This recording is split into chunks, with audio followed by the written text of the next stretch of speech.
ដើមនៃខ្សែរឿងគឺនៅក្នុងសង្វៀនដដែលក្នុងភាគនេះគេក៏បានបង្ហាញឈ្មោះបរិសុទ្ធបបាឈូផងដែរដែលមានឈ្មោះថាហៃមីងហៃមីងក៏បានក្រោកឈរឡើងរួចក៏និយាយថាឈូសិង្ហពិតជាចិត្តអាក្រក់ខ្លាំងណាស់ដែលមិនដឹងពីការសុភារៀបសារចំពោះសម្រស់ហើយហៃមីងក៏បាននិយាយទៀតថាគេនឹងជប់ខ្វល់ជាមួយនឹងឈូសិង្ហជារៀងរហូតនិយាយចប់ហៃមីងក៏បានរត់ចាក់ចេញទៅអាប៉ែហៃក៏បានហៅហៃមីងផងដែរតែហៃមីងមិនជប់នោះទេនៅពេលដែលហៅហៃមីងមិនព្រមជប់បែបនេះអាប៉ែហៃក៏បានជេរទៅកាន់ហៃមីងថាពិតជាគ្មានប្រយោជន៍ឈូសិង្ហក៏បាននិយាយថាគេគិតថាការប្រកួតនេះគឺជាការប្រកួតដ៏លំបាកមួយប៉ុន្តែមិននឹកស្មានថាវាឈ្នះទាំងបែបនេះនោះទេអាចារ្យពីរនាក់នេះក៏បានពិភាក្សាផងដែរថាហៃមីងបានចាញ់ក្នុងការប្រកួតមួយនេះបន្ទាប់ពីគេបានជាសះស្បើយឡើងវិញហៃមីងប្រកាសជាមកសងសឹកជាមិនខានឈូសិង្ហក៏បានដើរទៅរកឈូលីងអឺរួចក៏និយាយថាឃើញទេបងប្រុសរបស់អស្ចារ្យទេឈូលីងអឺក៏បាននិយាយថាប្រសិនបើនាងដឹងថាហៃមីងគឺជាមនុស្សល្ងងបែបនេះនាងក៏អាចយកឈ្នះបានដែរឈូសិង្ហក៏បានប្រាប់ឈូលីងអឺក៏បានមើលស្រាវគូប្រជែងរបស់នាងឲ្យសោះហើយឈូសិង្ហក៏បាននិយាយបន្ថែមទៀតថាក្នុងរយៈពេល2-3ថ្ងៃខាងមុខនេះឈូលីងអឺនិងមូយ៉ងត្រូវតែនៅហ្វឹកហាត់នៅទីនេះដើម្បីសង្កេតមើលគូប្រជែងរបស់ពួកគេហើយនឹងទទួលបានបទពិសោធន៍ប្រយុទ្ធបន្ថែមទៀតឈូលីងអឺក៏បានទះដៃរបស់ឈូសិង្ហចេញឬក៏និយាយថា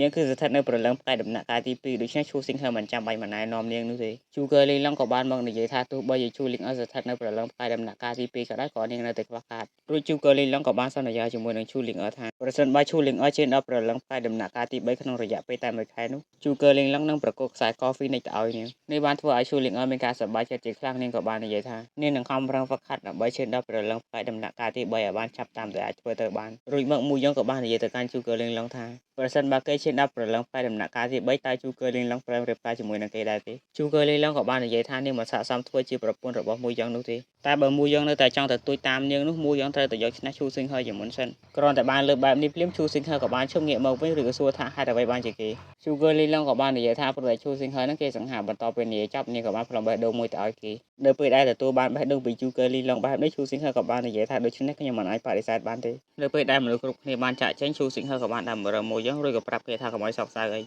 ហើយឈូសិង្ហក៏បានយកកំពីម្យ៉ាងឲ្យមូយ៉ងផងដែរមូយ៉ងគេឆ្ងល់ជាខ្លាំងថាវាជាកំពីអ្វីឈូសិង្ហក៏បានប្រាប់ផងដែរថាវាគឺជាកំពីពូថៅបំបីមេឃឈូសិង្ហក៏បានប្រាប់ឲ្យមូយ៉ងនឹងខំប្រឹងហ្វឹកហាត់វាទៅសាច់រឿងក៏បានកាត់មកនៅពេលដែលឈូសិង្ហកំពុងតែហ្វឹកហាត់ភ្លាមនោះជូកើលីឡុងក៏បានដើរចូលមកឬក៏និយាយថាការហ្វឹកហាត់នៅតែក្នុងបន្ទប់បែបនេះមិនមែនជារឿងល្អសម្រាប់ការកែលម្អនោះទេឈូសិង្ហខ្លួនឯងក៏ត្រូវការបបិសោតជាក់ស្ដែងផងដែរឈូសិង្ហក៏បាននិយាយថាការពិតទៅគេដឹងរឿងនោះប៉ុន្តែឈូសិង្ហមិនចង់បង្ហាញសមត្ថភាពពិតរបស់គេនោះទេអបិហើយនឹងគ្នាកំពុងតែតាមដានពួកឈូសិង្ហជាប់ជានិច្ចដោយឈូសិង្ហលាក់សមត្ថភាពរបស់គេបែបនេះឈូសិង្ហអាចតទល់ជាមួយនឹងពួកអបិហើយបានគ្រប់ពេលជូកើលីឡុងក៏បានប្រាប់ឈូសិង្ហផងដែរថាមីងហៃដែលត្រូវជាអបិសពបកាជូគឺជាកូនប្រុសរបស់ចៅហ្វាយក្រុងឥឡូវនេះមីងហៃបានចូលរួមជាមួយអបិហើយរួចហើយក៏បានឈានដល់ព្រលឹងផ្កាយដំណាក់កាលទី3ផងដែរជូកើលីឡុងក៏បានប្រាប់ឈូសិង្ហបន្ថែមទៀតថាប្រសិនបើមីងហៃគេចង់សងសឹកនាងមិនអាចការពារឈូសិង្ហបាននោះទេឈូសិង្ហក៏បាននិយាយទៅកាន់ជូកើលីឡុងថាគេគឺដឹងថាជូកើលីឡុងគឺជាមនុស្សដែលមានសមត្ថភាពអ្វីក៏ដោយដែលជូកើលីឡុងចង់ឲ្យឈូសិង្ហគេធ្វើឈូសិង្ហនឹងធ្វើតាមការណែនាំរបស់នាងខ្សែរឿងក៏បានកាត់មកនៅពេលដែលជូកើលីឡុងនាំឈូសិង្ហមកជួបបរិសកាន់ដើរការពីប៉ុន្មានភាគមុន